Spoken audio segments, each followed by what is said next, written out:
Hi there, it's Larry Podsabinski on the subject of schizophrenia tonight. Uh, I want to give a synopsis of my life with schizophrenia since 1975, an accounting of what happened. As the illness came down on me in 1975, I wrote about it with clarity in my book because I started the book in 1997 and it was much closer to the time when it happened. So I was able to remember more. I'm glad I started the book that early.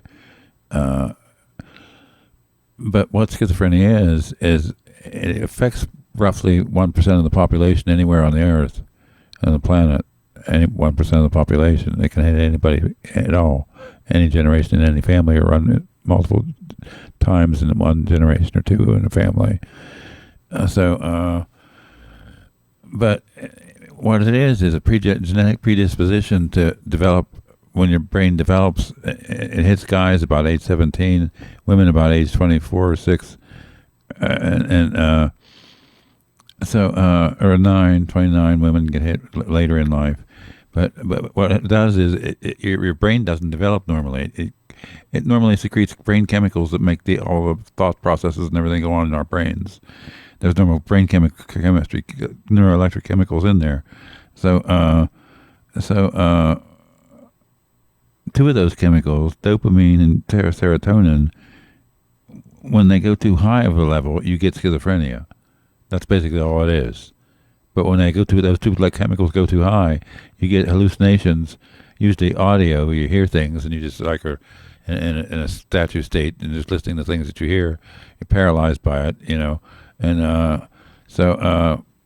how it came on to me, I wrote in my book exactly what happened in high school and how I ended up in the hospital and what it was like to have it come down on me.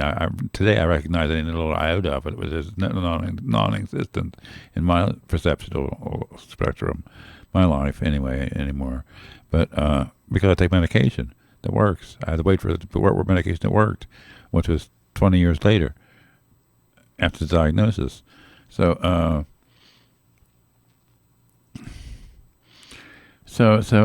started on stelazine, the antipsychotic drug, and then, but that was when I was 17, and then by the time I was 19, 20, and 21, I was working on my own and driving across town and attending college, night classes, I guess, or whatever. It must have been night classes at that point.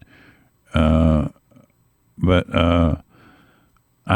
this was in Tampa, Florida, where I drove the city regularly in those days before I came here into the country, pumpkin-fied place. But it's growing up too crazy the way people drive these days to me don't want to be out in society. I have too many problems, too many worries and concerns and needs to have my medication handy at all times. I can't go far from home. I can't walk. Well, that gets into another part of the story. So the antipsychotic drugs, by 1970, I started on in 1975, and I worked in 1978, 7 and 8, and to 79, and then I ended up in the emergency room. That's right, and the doctor told me to stop taking the Thorazine that I was on at the time. It enabled me to work, and they liked my work, and they promoted me, and I was a furniture refinisher for a warehouse, department store, like furniture store in Tampa Bay area. But so I had synthesizers then and music stuff I was buying, and getting into. So I've reintegrated with who I was at the point I was when I got sick at this point. See, but in reintegration today factor about schizophrenia, So by 1979, when the emergency room physician told me to stop taking the medication, my dear stepmother, before she passed away some time ago, asked me at that point, did the ER doctor tell me to tell my psychiatrist? And I don't remember because it didn't matter because once it was out of my system, it was gone. I was gone like that. And the next 20 to 30 years of my life went screwy. 30 to 40 years of my life were not normal because I lost my 20s and my 30 decades developing normally, psychosocially, So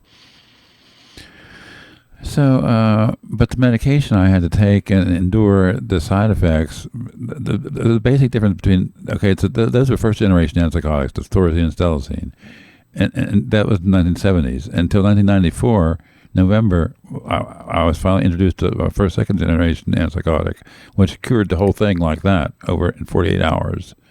As severely psychotic as I'd become, people still remember, but it's been a long time ago now, so it's in my book, In the Grip of Paranoid Schizophrenia, third edition, in the Ohio library system for your own library card. In the Grip of Paranoid Schizophrenia, third edition. When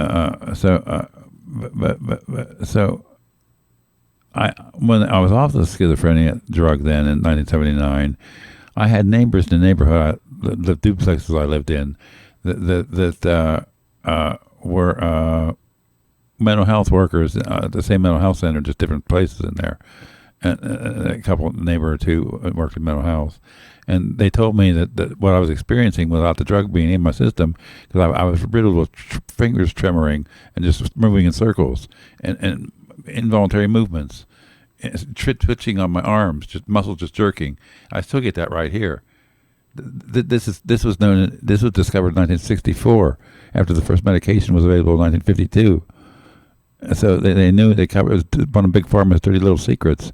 This disorder caused by taking the early generation antipsychotics, especially, and they burn away the tips of your fingers, the nerves, the feet and hands and face as you take it, and it covers up the damage it does day by day until you stop taking it. Then you're riddled with involuntary movements. The nerves are burned away. It was a serious condition, very serious, and so. On the psychiatric hospital wards, I tell them I know I had tardive dyskinesia. I wanted to take medication, and they just tied me down and injected me. So I've been abused terribly by the psychiatric community in the early days. But I found my way out of it, though, luckily, by my own persistence, I should say, but to understand the illness and get well. So tardive dyskinesia. When I came to Ohio, I fled to flee Tampa back to Ohio, where my stepmother was from, and my dad was living at that point. They were living, and so I got permission to drive up to here on a time-release injection shot of medication that got me through here in one piece. But I didn't want to take the medication, and sometimes I was all right without it, but not for very long though. But in Ohio, they started me on this stuff a couple of years later, I guess I'm not sure, but a year later, a year and a half later, a year and a few months later. But I was in the state hospital in Ohio, and they started me on this garbage called L'Occitane, and they kept me on that from 1981 to 1994. They were injecting me with it out of my protest that it wasn't working. So why give it to me? Shoot me up with it then if you want me to have it. So I made them inject me. So they said, why are you doing this? So I had a tribunal hearing because it was out of protocol to give expensive new medication in the state hospital. The cheap old stuff they used was the protocol. So I wanted my right to try the new second generation medication, risperidone. And in 48 hours, like that, I was clear-minded, cognition. I looked over my shoulder and knew what the hell I've been wondering how I was getting out of the trouble I was in at that point. With the CIA calling the police chief at the time and me for 3 years total altogether before she was done calling me. In the CIA Security Operations Center, I found that out later. It was the Security Operations Center. But I had tardive dyskinesia during that time. When I wasn't on medication, I wouldn't take it, and I would go like crazy, and I was like delusional, hallucinating, and so I was in all kind of trouble. I was stopped locally as a menace in town, twice corralled by police in 1987, 1994, because the medication didn't work, even though I took it. So I didn't take it. I really got wild. And I got stopped at gunpoint, corralled by the cops twice in town. But there's been no problem for over 30 years now, because the medication I take works.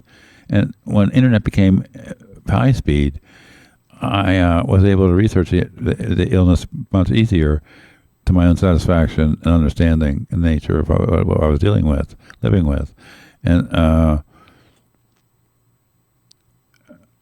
let me hit my e-cigarette here.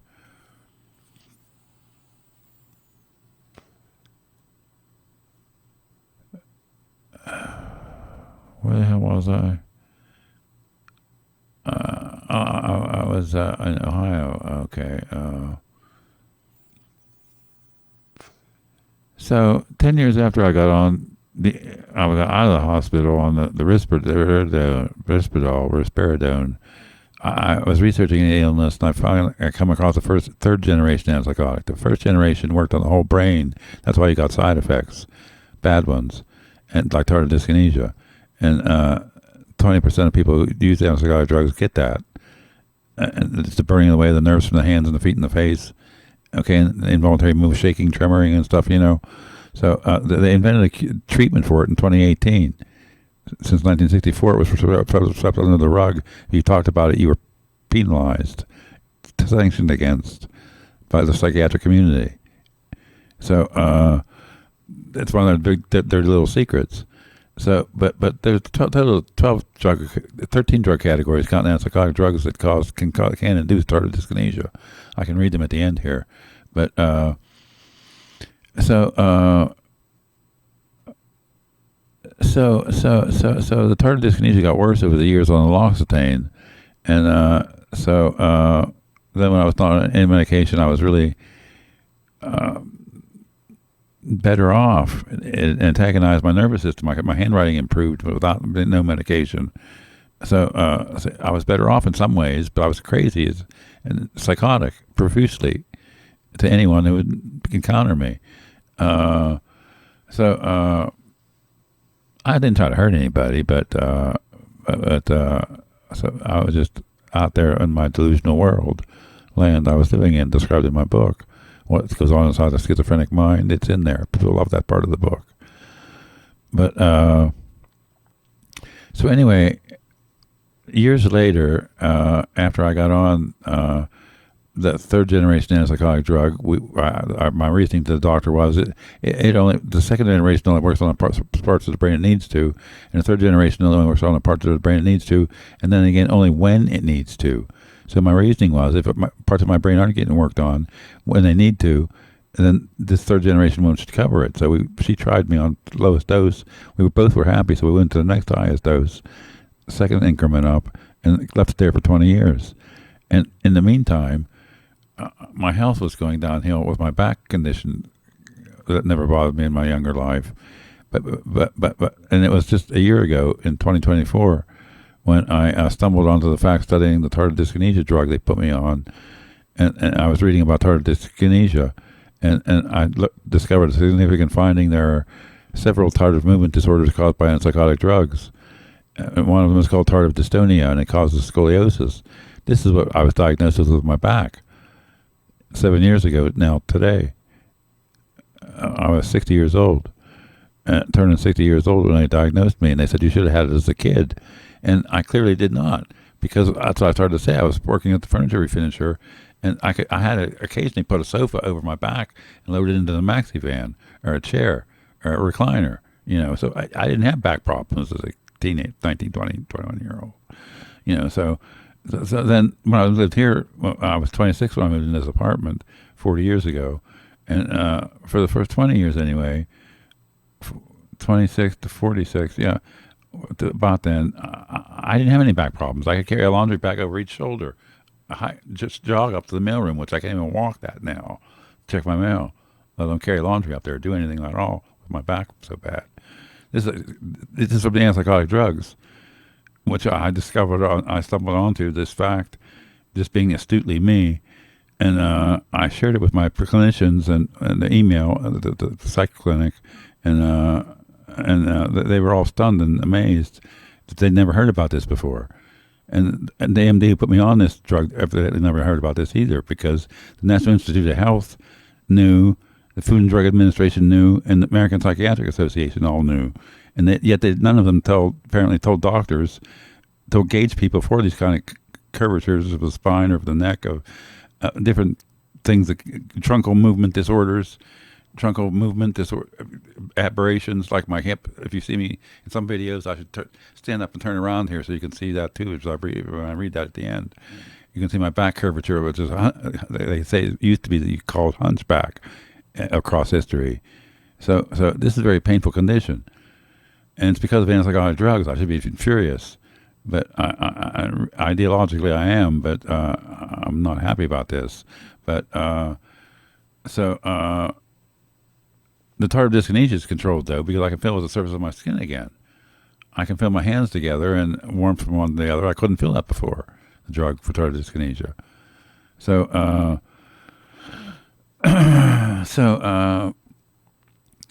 that's what happened to me, and why I'm crippled up and I can't go anywhere.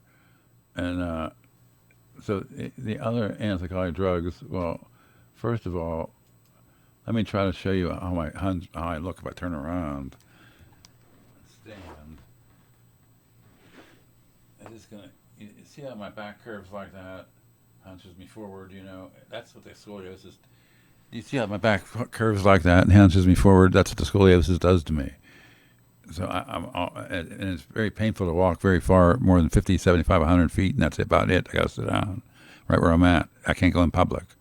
I'm homebound, basically. I can get out, but very precariously. But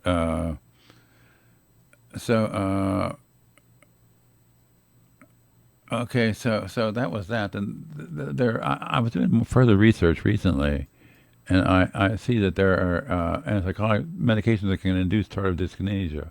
Antipsychotic drugs, anticholinergic agents prescribed for pulmonary disease, for bladder control issues, antidepressants, common drugs that everybody takes, anticonvulsants, emetics prescribed for nausea and acid reflux and nausea, antihistamines, ordinary antihistamines, decongestants, ordinary decongestants, antimalarial drugs, and anxiolytics,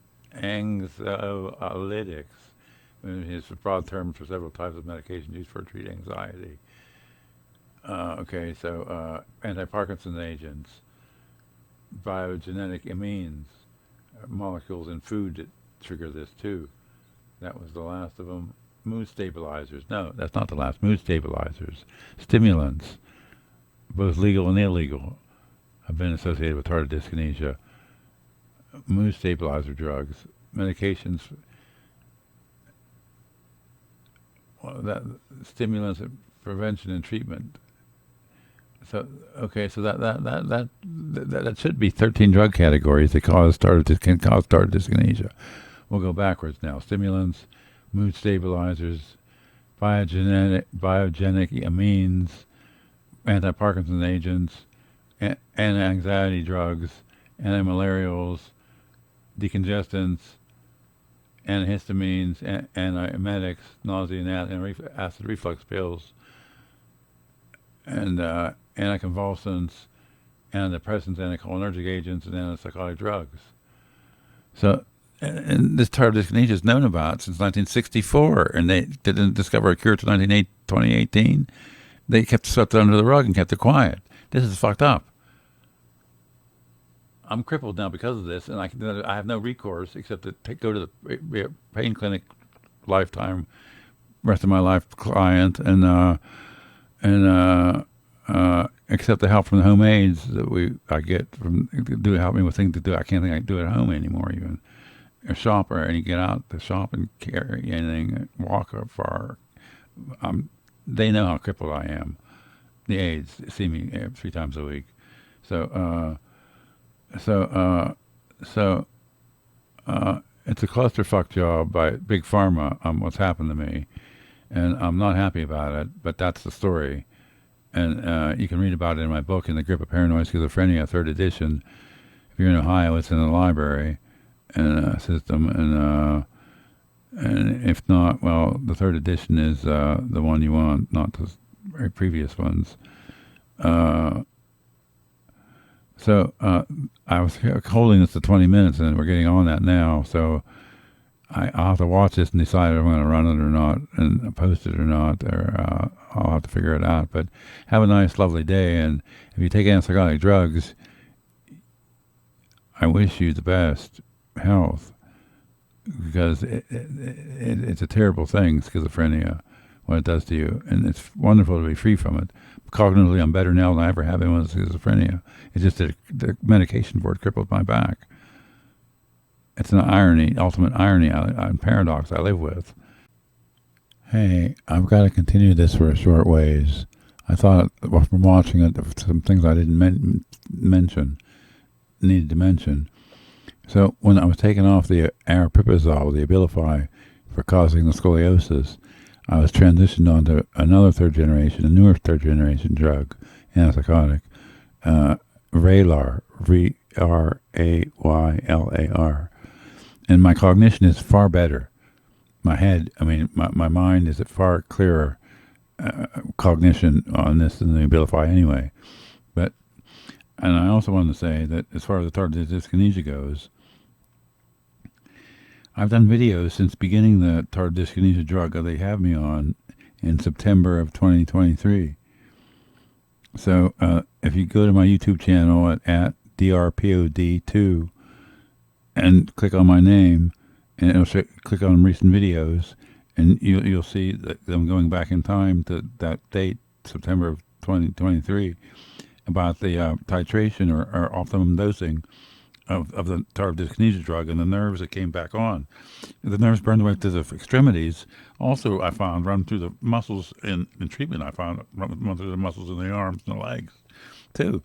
So after I got dosed ways on it, I was able to do push-ups and work out in ways, and my grip improved. I tested my grip, and I said, wow, that's a fist. I never could do that in my life. Neurologically, I was held back from developing by the medication that kept me well from the schizophrenia. So I couldn't make my grip, I wasn't making a fist. I was testing my grip. My grip is good. My grip was never like this, and it is a fist. I couldn't do that before. So that's how much fucked up I was from the tardive dyskinesia. How much the drug means to me to be on it. Make me more normal neurologically anyway. So,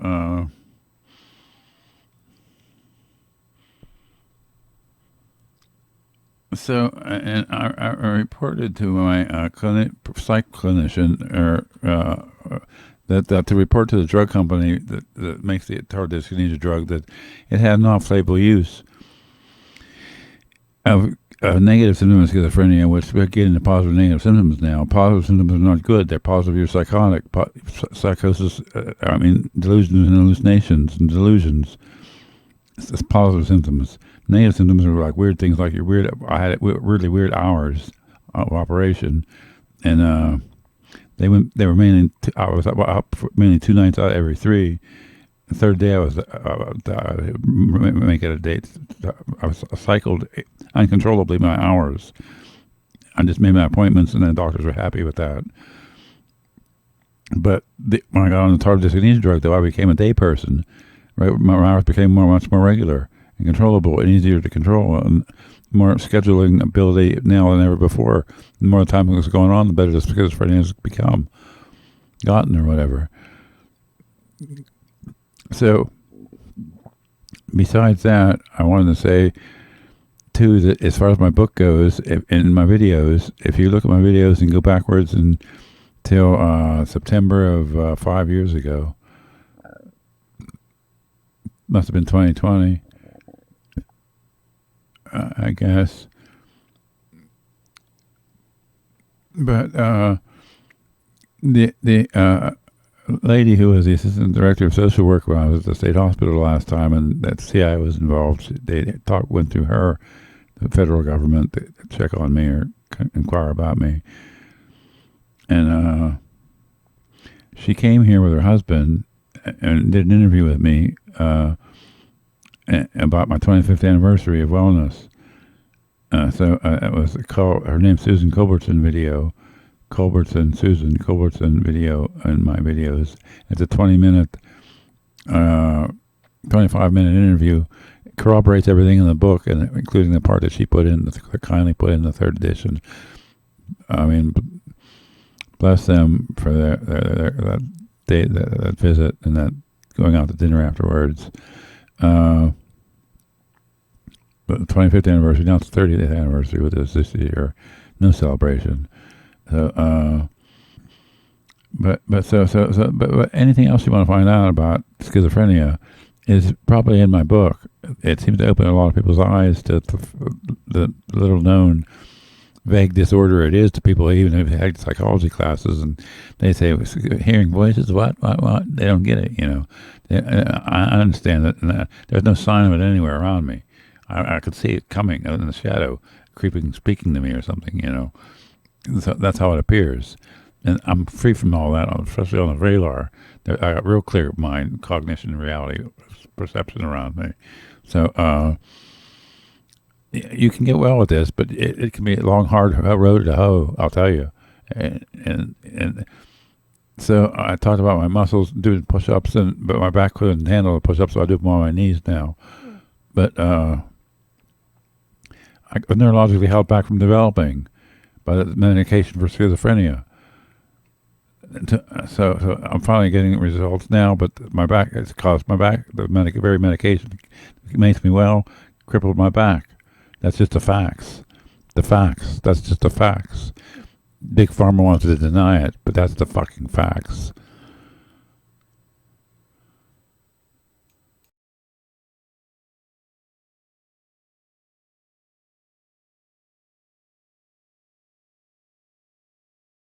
Paradox. And this is it, the ultimate ones. Thank you for your interest in my plight and my story. I'm trying to make it understandable for people now.